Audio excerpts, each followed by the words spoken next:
Good a second. G'day and welcome back to Uneducated Entrepreneurs. I'm Pete. I'm Dan. How we doing? Oh, we've got that slow delay again, as always, from Dan. Oh, it's going to happen. Yeah. Every It's time. Yeah. It's good to see you guys Now, back again. It's good to start having conversations and stuff again. bit of a different scenery for me today. You're right, Dan? Sorry, you're breaking up a bit. Oh, my goodness. Of course we are. Hopefully it's recording properly, though. We are in a bit of a different scene today for me. I am currently down in the Gold Coast, which is why we're just recording at the B&B that we're staying at. Before we get into it today, we're going to be talking about a bit of structure, how to start a business. We're going to be looking more at Pete's business, so brick and mortar. And before we get into that, if you click here, there'll be last week's episode, and then over here, there'll be the week before. There'll be tiles. You'll be able to find them. Check them out. We post every week. We almost missed this week, but we got there. So we got there in the end. Someone decided to go on a hot air ballooning experience. Look, it got cancelled the first time, so it is what it is. Yeah, it is what it is. But yeah, we're going to get into today, like Dan said, we're going to get into some business structure and starting a business, things like that. Reminder that this is only one way of many different ways. There's lots of different ways to start a business depending on what your outcomes are and what sort of business you're doing, what industry you're doing. There's a whole range of different things. Like this changes if you're going to be a non-for-profit. It changes if you're going to be a sole trader. It changes if you're going to be a whole range of different things. I might talk a little bit about my journey and what I did wrong with starting the business, and we'll go from sort of there. I'm guessing Dan will ask me some questions probably as we go along. Definitely. Sure. Or we'll just head that way. So personally for my personal business, I actually started as a sole trader, like I think we discussed in one of the first videos. So the way you go about doing that is obviously getting your personal ABN, all of that sort of stuff. I think before even all of that was industry knowledge, was getting used to industry knowledge, knowing what you want to sell, what you want to, what service you want to provide, whether or not you want to be in sales. So if you want to be selling like clothing, or if you want to go into retail or whatever, supplements or gym gear, whatever, that sort of thing, you need to work out your market. You need to do a lot of research and a lot of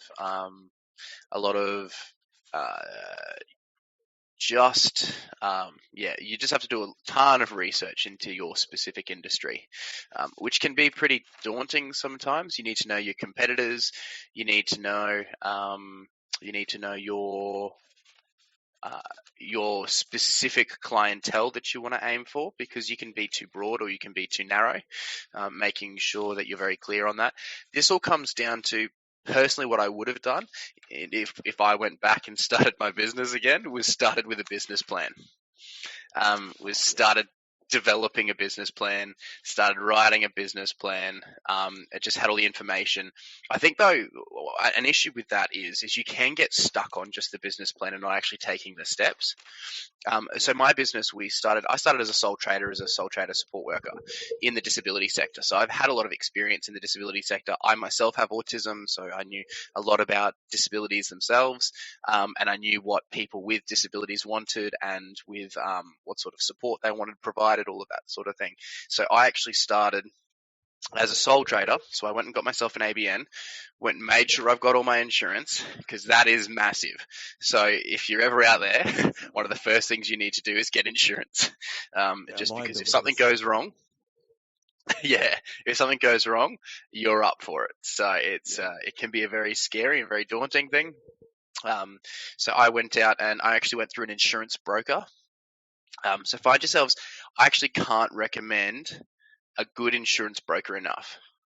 One of the biggest things is they manage all of your insurances for you, and making sure you've got the right coverage, making sure you've got everything that you need. So if something does go wrong, you're not losing your house because of it, right? So especially as a sole trader.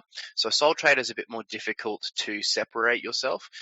So I started as a sole trader, got myself an ABN, got myself insurance, and that's when I started working on my business plan, because I started hiring other subcontractors, and I was like, okay, this is getting too much. We need to actually form a company, right? And me having absolutely no experience in this industry, the first thing I did was I actually went to an accountant.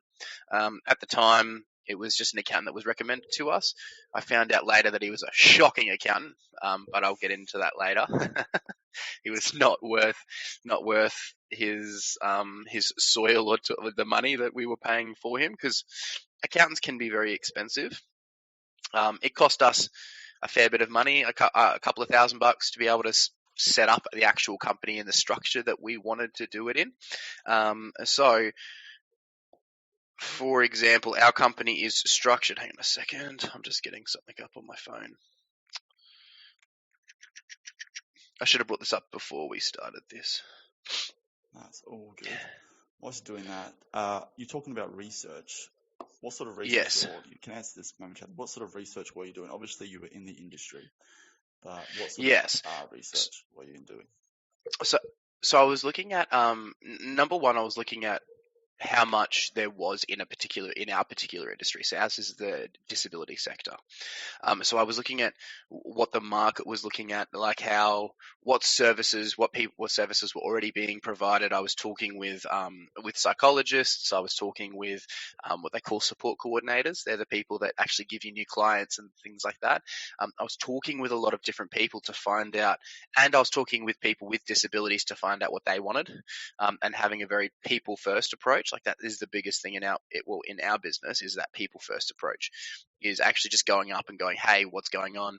I needed to look at, in comparison, we need to look at some of the larger organizations that we would be competing against. Looking at feedback that some of the larger organizations had received, also looking at some of the smaller competitors within the market that would be more in our local area, different things like that.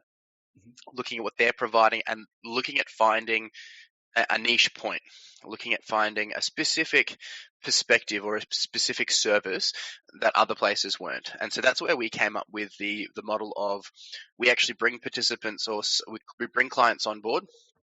This might sound really funny, but this is new for the disability sector. Oh, good. This is new for not new for the disability sector. This is new in the NDIS. Is we bring a participant on board, and then we look for support workers specifically for that person, right? So we look for personalities, we look for right experiences, and all of that sort of thing. And so that was where our point of view changed, was because a lot of organizations were hiring a ton of support workers and then just putting anybody on. Yeah, right? And so there wasn't that personalized choice, that personalized almost feeling about it. So that was our specific point of view. And we've just slowly grown from there. So now we're looking at getting into the aged care sector. We've been approached by different government bodies to get into the aged care sector and get into the residential care sector, like for youth working. And so it's slowly developed there, but we haven't done our research into the aged care sector or the I've done a bit into the resi care youth sector, but not enough for actually us to jump in and make sure we've done all of our due diligence with that. So we just did heaps of research. Yeah. I was going to say, would you say that you would take the same approach that you did with Avast, personalizing it from your support to from your support worker to your participant? Would you do similar with aged care and resi care, or would you have to switch it up again? It'll be...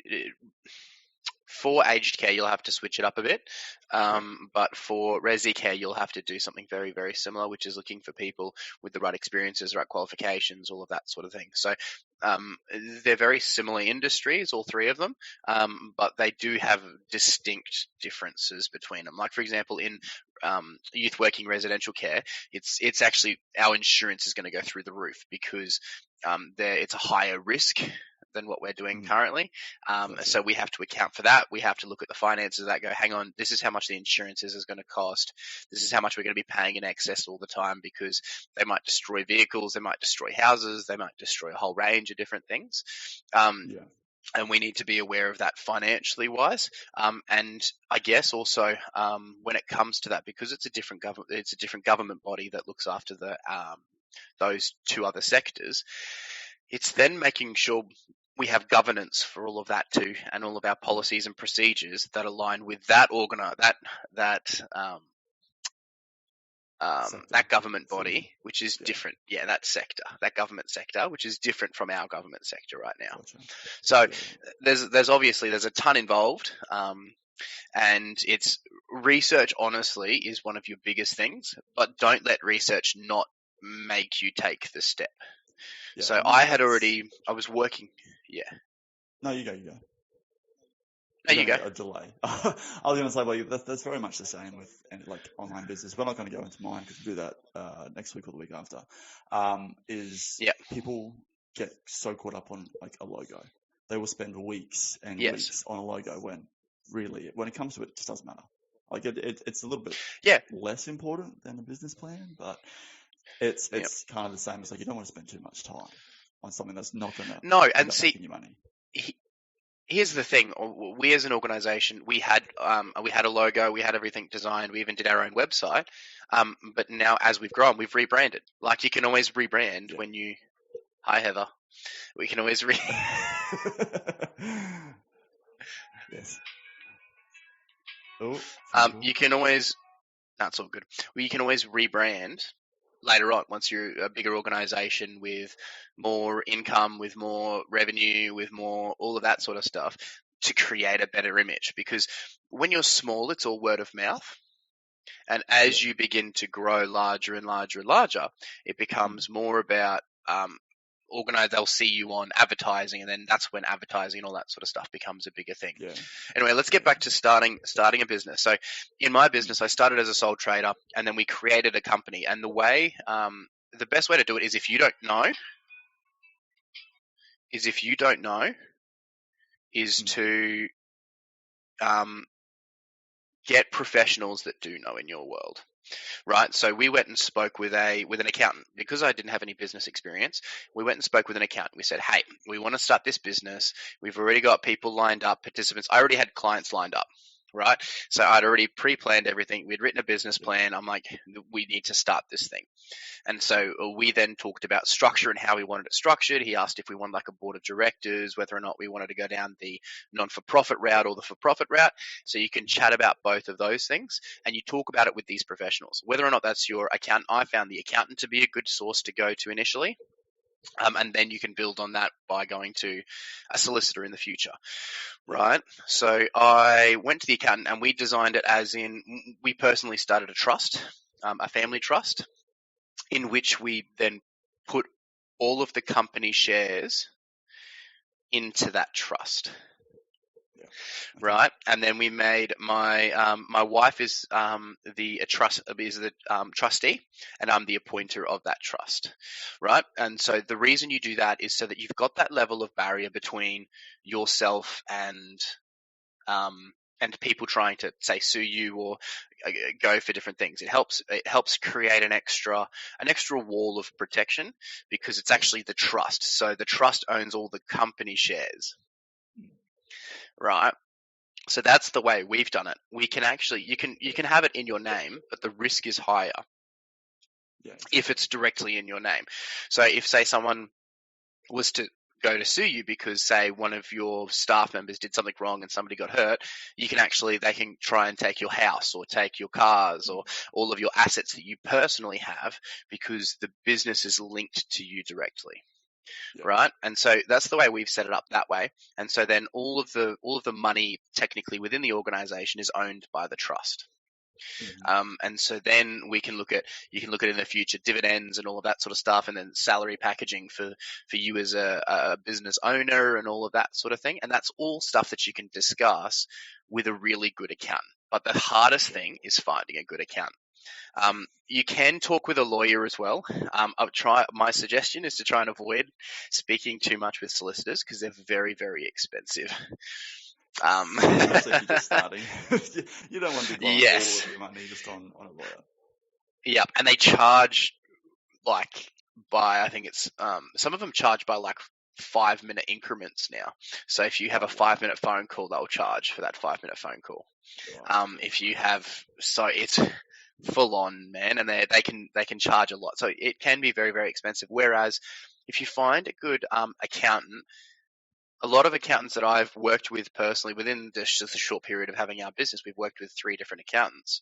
They're not charging for every little phone call. They're charging for the work that they do. Unless, of course, you're wanting to go, hey, let's have a meeting and let's discuss everything, and let's go, hey, I want to sit down with you. How should I take out money, or how should I take a salary? Should I take it as dividends within the company? How's the business looking? We have this amount in our accounts. We have this amount in assets, and we're currently paying this much in staffing. They're really good people to have a good discussion with, a good healthy discussion with, to be able to work out the best way. So going back to it, is my original accountant, he just kept saying to me, oh, take it as owner drawings. And me being not understanding anything about business, that is a terrible idea. Because when you take it as owner drawings, it means you actually owe that back into the company. Right? So, yeah. So he would say, oh, just take whatever money out of the company that you want and buy whatever assets you want with the company, and then take it out, and we'll take it as owner drawings. And I ended up talking with another accountant. They're like, oh, you actually end up owing that back within the organization. Wow. Yeah. So there was a thing there, which is the advice that you can get from somebody who seems to know what they're talking about. The other thing is he was saying just buy heaps of assets for yourself within the business. One or two things is, say, for example, if you buy a vehicle, you've got to pay FBT. Fringe benefit tax, right? Benefit tax, right? So that's a large amount that you end up having to pay, which ends up being a negative on the business. So we have vehicles within the business that we're paying, I think it's 20 or 25% of that car's original worth every year. Oh wow. Gee. In fringe benefit taxes. That's rough. Gotcha. It is rough. Like that's a lot of money. Yeah. And that's not something that our accountant explained to us, but then we spoke to another accountant and they did explain it to us.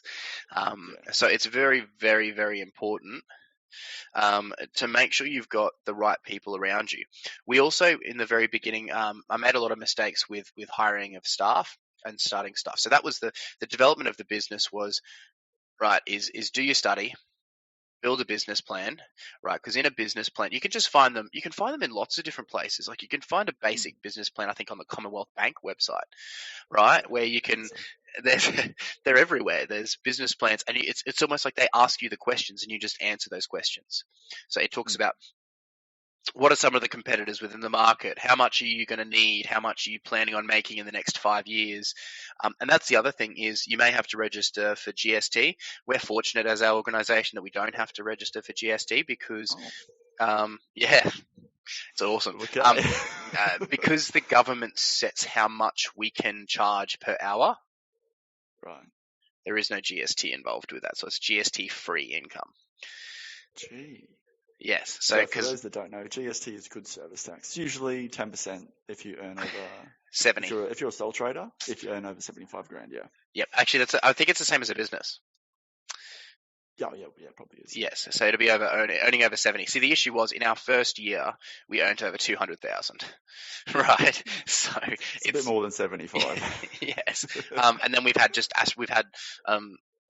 like hundreds of percent growth within that company just within the 3 years, right? And so it's about, and as the business grows and develops, you realize that because we're a brick and mortar business, you've got to realize that things do change, and like your management is always changing, and you have to come up with new business structures. So when we started the company, it was just me. It was me who was in charge of bookkeeping, which was a terrible idea. Me who was in charge of bookkeeping, payroll, invoicing. I was in charge of rostering and all this sort of stuff. So that's the stuff you have to do. Sales. I was even going out and doing support hours myself. You have to be in a place where you can do that and be willing to make that sacrifice of time. Because I was working 80 plus hours a week, sleeping 2 or 3 hours a night. Yeah. Right. And so that was what you had to do in order to make the business successful. We grew to a point now where we started putting on facilitators, management, and one of the best decisions we ever made was we had somebody in-house doing finance. I ended up hiring someone to come in 2 days a week to do bookkeeping for me. But I did it in-house, and it was a terrible idea because I was paying them way too much money, and they weren't as good at the job. And we ended up finding an external bookkeeper who was able to do more than what that person was doing in a shorter period of time. So it was only costing us like $400 a week instead of $900 a week, right? purely That's a bit of saving. Purely by finding a proper professional. And like, you know how we said, do your research on the specific industry you're going into. Do your research on the lawyer, the solicitor you want. Do your research on the accountant you want. Do your research on absolutely everything. Right? Yeah. So you need to, I didn't do my research when we started with the accountant. Right? He was a bit of a cowboy. And that was not a good thing. And it's okay to change accountants whenever you want to. It's okay to change solicitors whenever you want to. It's such a competitive market out there that other people are going to offer you better things. There's always better things out there. Don't go paying through the roof for an accountant or an accountancy firm that has millions and millions of well, not millions, but thousands of businesses that are worth millions and millions of dollars. Yeah. Right. Look for businesses that are willing to offer you competitive pricing, because at the end of the day, accountancy is the same if it's a business that's making $200,000 in comparison to a business that's making $200 million. It's just extra zeros. Yeah, exactly. But less personalization, basically. Yeah, the business itself, it's the same process. For the accounting, for the accounting side of things, they do the same thing for a business that's turning over a revenue of 200,000 as they would for a business that's doing 200 million, right? So, like, if you look at it like that, a lot of people go, "Oh, well, our business is making $50 million now. We've got 50 million revenue per year, right? Gross revenue. We need to go to a bigger accountant that can manage that. Or we need to go find this." You may not need to. You need to talk with your accountant, see what they're comfortable with. But it's the same process. And always be willing to shop around, be willing to network. Always be willing to be engaged. I mean, one of the biggest things within the business that we started was culture. Culture is set by the owners, right? Yeah. So you need to make sure that this is one of the other biggest things within business. If you want people to stay in your business, you need to have a good culture. Yeah, exactly. So if you want employees to stay with you, so particularly management, as you begin to grow as an owner, you can't be in contact with everybody all the time. You just don't physically have the time within the day, right? That's when you begin to allocate and then go, all right, I've got to spend time with my management team. So I've got to spend time with my general manager, with my area manager. I need to spend time with my finance manager, with my HR manager, right? Yeah. It becomes more about that side of things. And then when it becomes bigger, you then get to decide your role within an organization, right? Because at the end of the day, once you bring, that was probably the toughest part that I had within my company, was when I brought a general manager in and they started doing all the stuff that I was doing or was supposed to be doing. So it became more about working out what my role was within the organization, because you've got a general manager to do all the general day-to-day stuff, right? You sense. You need to trust your management to be able to do what they need to, but then you also need to, there's a fine balance between trusting them to do the day-to-day stuff, but keeping them accountable and making sure that you're still involved with the business. Yeah. So I was just going to say, how would you say your role has changed throughout your, I guess, journey of the things, and timelines, from doing everything to getting someone else, and then to what you're doing now, as sort of what does that look like now? I guess. And What does it look yeah, like? so like what's your role now and how has it changed over the times, like with timelines, etc.? So you're doing everything for this many Okay. time that long and etc. Oh, I was doing everything for the first 2 years. There you go. Oh, first year and a Mhm. half. So that was just me, right? And then I brought my wife in, and then we brought in a lead. We put in a facilitator. So that would probably be like an area manager for other businesses. And once we had done that, we then brought in we had a general manager come on board. We were initially looking for an operations manager rather than a general manager. But that's just the way that it went about. We ended up having an application who was really, really good. So we went down that route instead. But now, so what happened was I was doing everything, and then I started handing over a lot of the client services to my facilitator. So I did a big handover with that. So we spent months together, going out meeting the participants or the clients, going out and meeting all the support workers and making sure that they started to build a rapport really well with new ones and old ones. And then I transitioned to then just starting to look after more of the sales role and bringing on new participants, bringing on new support workers. And then we brought the general manager on. I was still in charge of making sure, because at that point we still had an in-house finance person who was working 3 days a week, and then we ended up putting him on 4 days a week.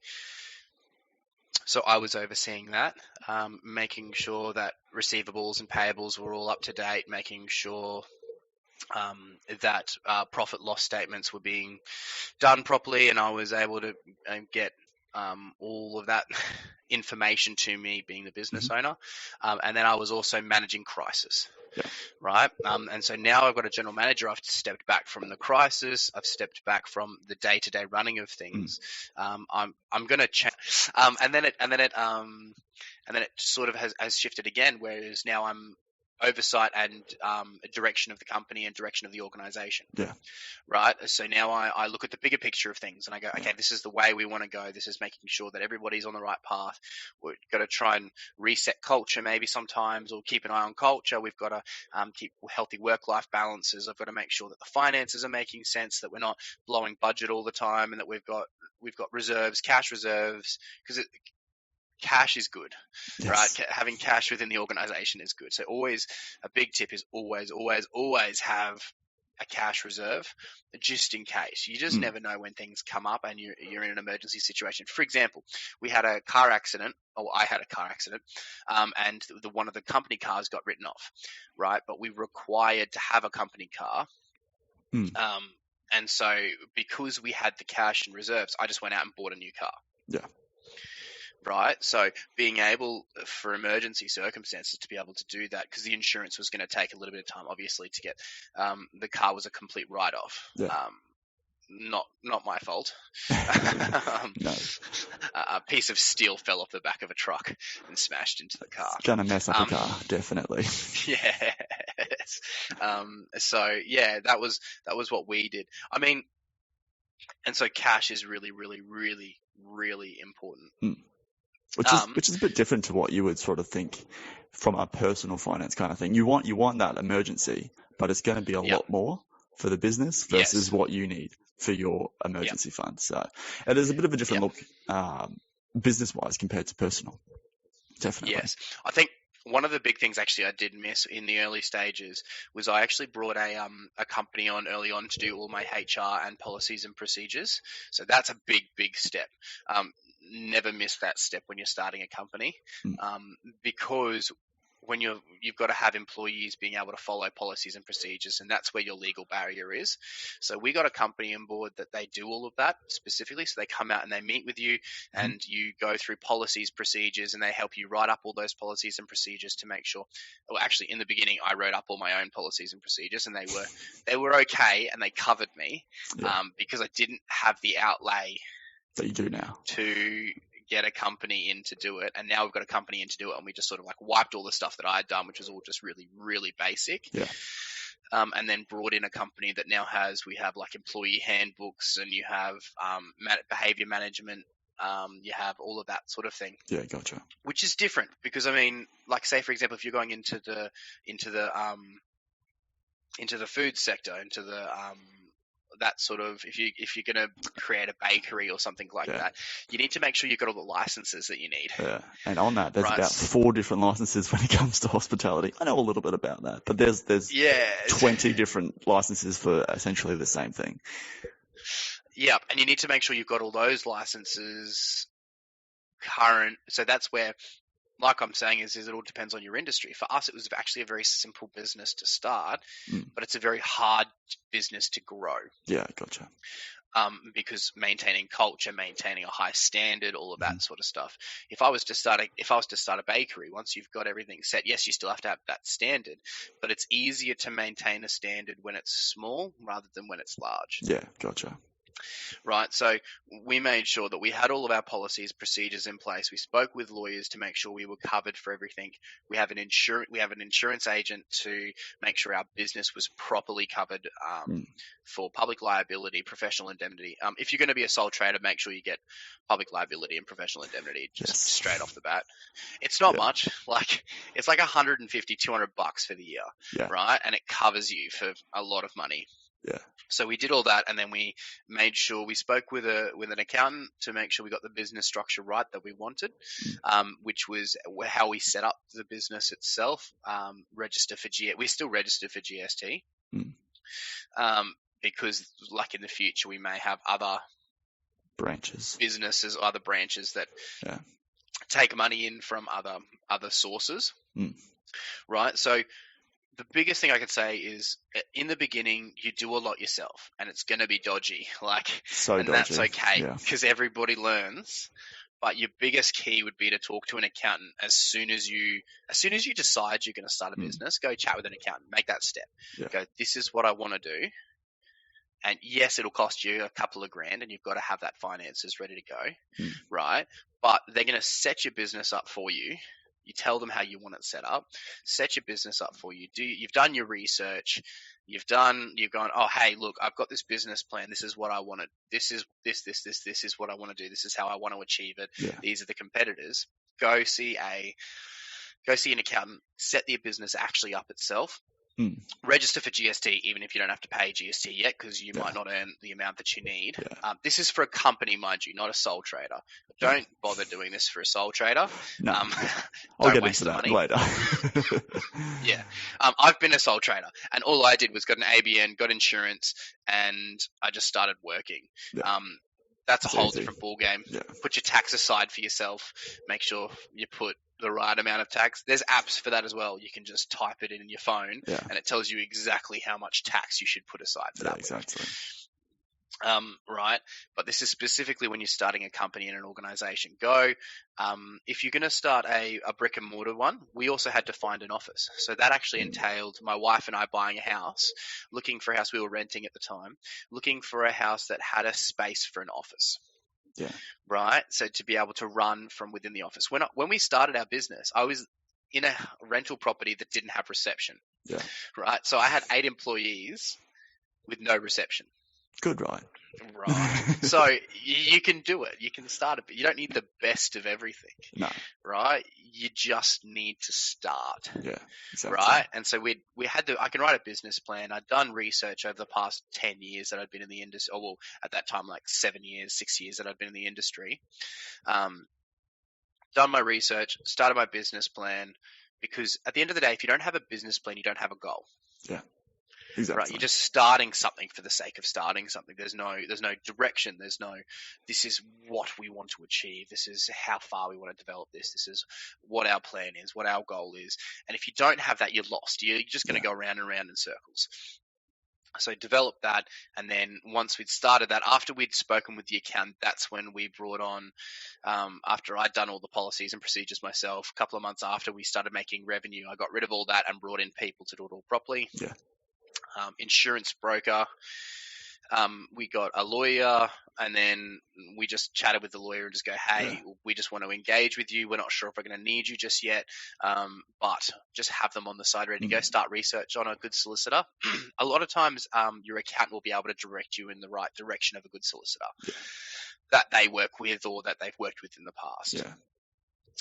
And then it's just about being wise with finances after that. So, like people, you you can make, like, if you start a business, early in days, we're a fortunate company that we started making a profit within the first 2-3 months. Yeah. Maybe 6 months. Remember, we as an organization, personally, when we started the organization, my wife and I, we had to put about $80,000 into the company. Yeah.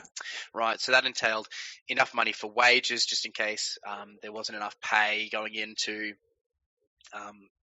people's accounts, enough for bills. So we've got, like, you need rostering apps and different things like that as you develop into the future. You need accounting software. So we had to get Xero. We had to sign up for Xero, and we had to then pay somebody to help with bookkeeping early on, a couple of days. And then, like, there's a whole range of different things that you need to do, and have that money prepared. And we didn't have $80,000 just sitting in our accounts, by the way, guys. The reason I say we put 80,000 is say I would go and work myself within our company. Actually, I was working 2 jobs. I'm going to cough again. I was working 2 jobs. Yeah. So I was working for another organization, and then I also had started my own company at the same time. Yeah.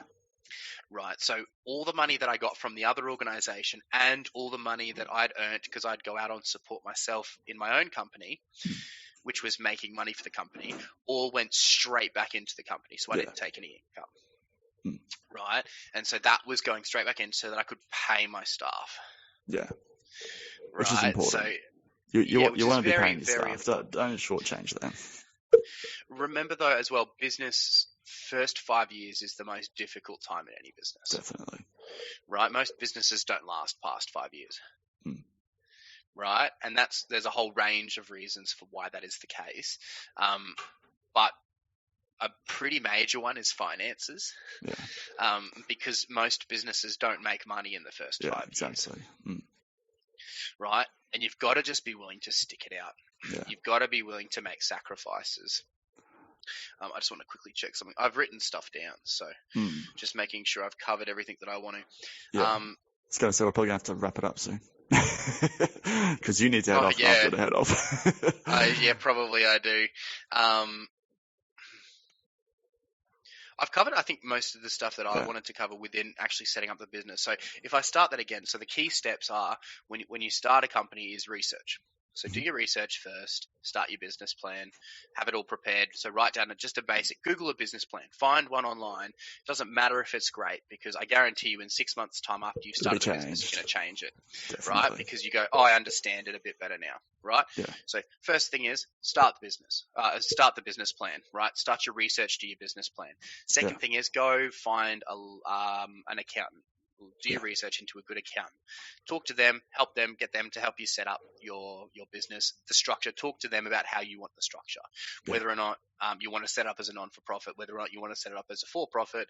Both of them have their benefits, so don't write off either one. You just need to talk that through with them, the professional, right? After that, once you've started the business, you need to obviously have sales and stuff like that lined up depending on the business. So start all of that. That would have come in your business plan and your research and your that sort of thing. So you need to be able to do all that marketing stuff. Get yourself a insurance broker. Do some policies and procedures yourself until you start making enough you can Google policies and procedures. Like everything's on the internet, right? It's not great because it's not personalized to your business, but just get it in place, submit it, and once you start hiring employees, make sure you're going through that process, and then find a HR company. So start with a HR company after you've been you have enough revenue coming through to be able to afford. There's some really cheap ones out there. They make you sign on for a period of time, but they're great because you can call them up any time of the day and go, I want to get rid of this person. Help me fire this person. And they'll tell you how to fire them, right? So they'll take you step by step, and they'll even send you all the paperwork. And ours costs us like $400 a month or something, right? So it's so cheap. So get them on board. They can redo all your policies and procedures, get everything done. So then get your insurance broker. So make sure you've got your insurance, you've got your policies and your procedures, and you've got your accountant. And then you from need an ABN as well. You need an ABN. But your ABN is where you'll do it through your accountant. So your accountant will help you set up all of that because it's a different it's not just a personal ABN. It's a company ABN, right? Because there is actually a couple of, you can set the company up in the wrong industry. Which would be awkward. Yes, and then you have to change all of that again. So do that through a professional. That's their jobs. That's what they do. That's what they're paid to do. That's what their experience is. So go that way. Yeah. So after you've done that, so then you should have your governance with all your legal stuff through a HR company, or you can do it through a lawyer, but they're really expensive. Yeah, you can do it by yourself as well. Just so I don't, there's a website, I'll link it down below, termly.io.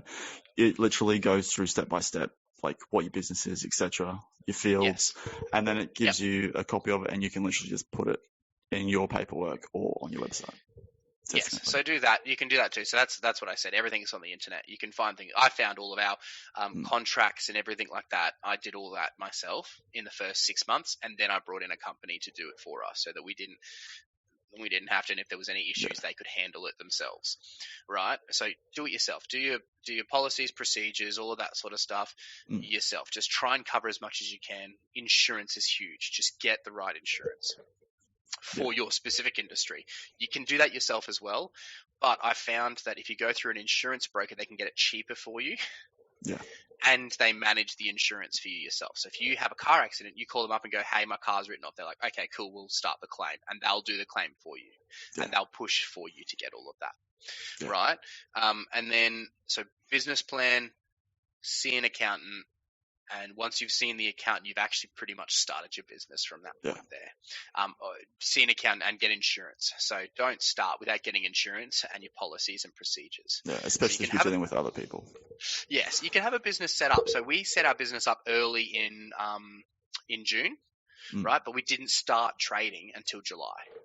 So that's a cool tip to have, is if you're going to start a business, you can have the business started earlier, but then don't start the actual business until the 1st of July, because you're going to have to pay tax fees and all of that sort of stuff, and accounting fees and all of that.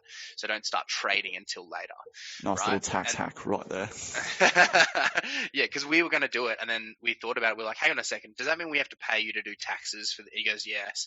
And I was like, well, stuff that. We're not going to start trading until this time. And so then we started trading on the 1st of July. It makes it easy, makes it nice and neat for everything anyway. But yeah, just it's so important. And then it's starting to build your networks, and that's where the fun starts to begin in development of the business and dealing with problems within the business, and things develop and grow. So that's a little bit. I didn't really talk about finding a appropriate place of work. So like I said, we found it in our house. We ended up buying a house it's a 2-story house, and the bottom half of our house is all office. So we run out of there, and then we have the top where we live. Yeah. So, but that may not be suitable for us in the future. Or if you're doing a bakery or you're doing a retail store, you might need to find a proper location. Yeah, exactly. Unless you're going to do it online. I don't know how you could do bakery online, but you can do retail online. I'll go into that. Don't even worry about it. So that's a little bit about it. I mean, if you want to have more, we're more than happy to have a chat more about how to do things. And if you have any questions, drop them down below. Any questions, drop them down below, or you can over to our website and send us a message over there as well. Yeah. All those links will be down in the description. So, with that said, make sure you like, subscribe, hit that bell, and we will catch you next week. We are having Nathan on. Yes, we are. He's definitely coming. No, next week. He is going to be there. Yeah. So this is Nathan, the man, the myth, the legend, the guy I've been talking about the last month. He's COVID clear, so we're good now. Yeah. So we'll keep you in touch, I guess, up to date with that, and we will see you next week. You have a great week, guys, and catch you then. Have a good one, guys.